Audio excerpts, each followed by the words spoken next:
नमस्कार दोस्तों, मैं विजय कसाना डिजिटल फ्री शिक्षा के यूट्यूब चैनल पर आपका स्वागत करता हूं। दोस्तों, हरियाणा ग्रुप डी की हाल ही में परीक्षा हुई है। उसकी आंसर की का भी युवा इंतजार कर रहे हैं। इसके अलावा उसके रिजल्ट कब आएगा और पुलिस भर्ती के बारे में भी बड़ी खबर आई है साथियों।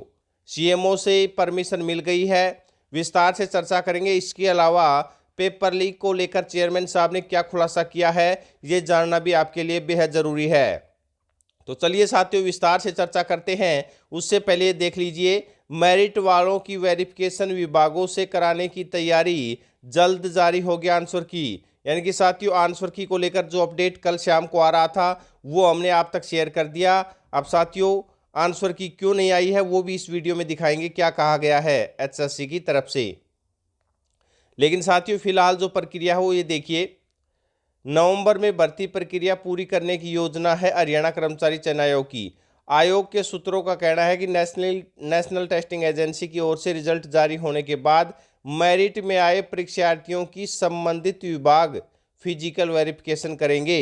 ऐसे में जहां भर्ती को लेकर प्रक्रिया में समय कम लगेगा और युवा सीधे ही नौकरी ज्वाइन कर लेंगे। आयोग के चेयरमैन भोपाल सिंह जी खत्री का कहना है कि ग्रुप डी की भर्ती प्रक्रिया जल्द पूरी होगी। अभी आंसर की भी जल्द जारी हो सकती है। इसके बाद एनटीए की ओर से ग्रुप डी के लिए हुई परीक्षा का रिजल्ट घोषित कर दिया जाएगा। यानी कि पहले आंसर की जैसे ही जारी होगी उसके कुछ दिन बाद ही आपको रिजल्ट देखने को मिल सकता है। लेकिन इसमें बड़ा अपडेट ये है साथियों, जो युवा बार बार ग्रुप सी भर्तियों की और हमारे द्वारा भी डिमांड की जा रही है कि पहले ग्रुप सी की भर्ती पूरी की जाए, उनके लिए साथियों बड़ी गुड न्यूज ये है कि सूत्रों का कहना है कि सरकार ग्रुप डी के लिए भर्ती का वेटिंग समय भी बढ़ा सकती है, क्योंकि अधिकांश युवाओं ने ग्रुप सी व डी दोनों का एग्जाम दिया हुआ है। कुछ युवा जो ग्रुप डी के लिए चयनित हो जाएंगे, वह संभव है कि ग्रुप सी का जब प्रक्रिया पूरी होगी तो ग्रुप सी की भर्ती में जाएंगे।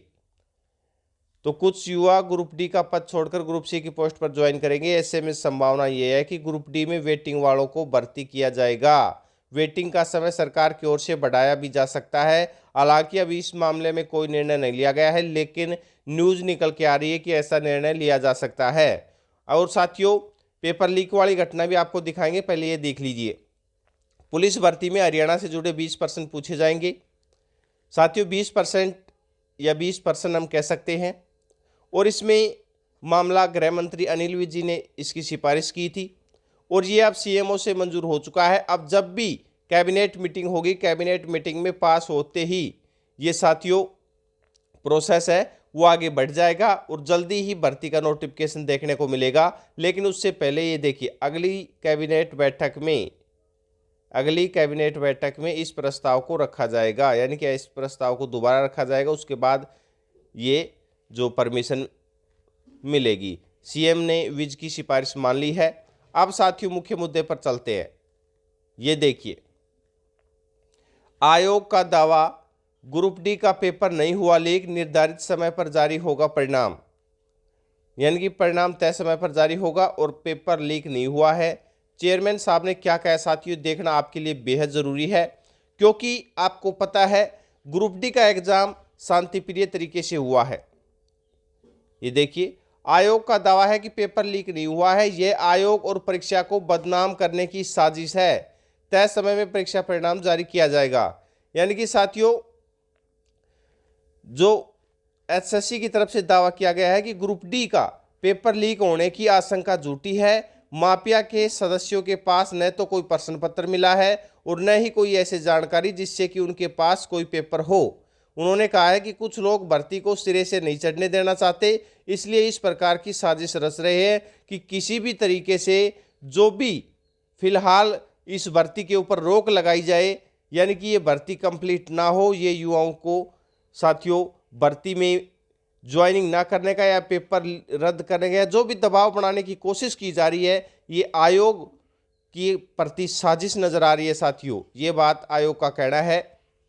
फिलहाल पेपर लीक की कोई भी किसी भी तरीके की आशंका नजर नहीं आ रही। और आपने देखा होगा उस दिन के बाद कोई न्यूज़ भी नहीं आई। जिस न्यूज़पेपर में ये न्यूज़ आई थी उस दिन के बाद न्यूज़ भी नहीं आई है, तो इसका कारण भी आप जान सकते हैं। और उस न्यूज़पेपर में भी हेडलाइन के अलावा कहीं भी नहीं लिखा हुआ था कि पेपर लीक है या उनके पास पेपर मिला है। संभावनाएं तो साथियों, संभावित तो जो 34 उम्मीदवार पकड़े गए हैं वो भी तो एचएससी नहीं पकड़े हैं, वो भी धांधली करने की कोशिश कर रहे थे। लेकिन कोशिश करने का मतलब ये नहीं है कि वो उसमें सफल हुए हैं। और आंसर की को लेकर साथियों उन्होंने कहा है चेयरमैन साहब ने कि अभी एक्सपर्ट की कमेटी चारों पेपर को देख रही है, इसमें अगर कहीं पर कोई भी पर्सन या उत्तर गलत है तो उसको विड्रा करके ही आंसर की जारी की जाएगी। उन्होंने उदाहरण देकर कहा है कि एक पेपर में आया था कि इनमें से किन्हीं दो लोगों को भारत रत्न मिला है, तो उत्तर में दोनों विकल्प नहीं था, तो इसलिए वो जो नंबर है वो सभी कैंडिडेटों को दिया जाएगा, यानी कि उस क्वेश्चन को विड्रा कर लिया जाएगा। तो साथियों ये प्रोसेस आंसर की भी अपनाया जा रहा है, इसीलिए ये देरी हुई है।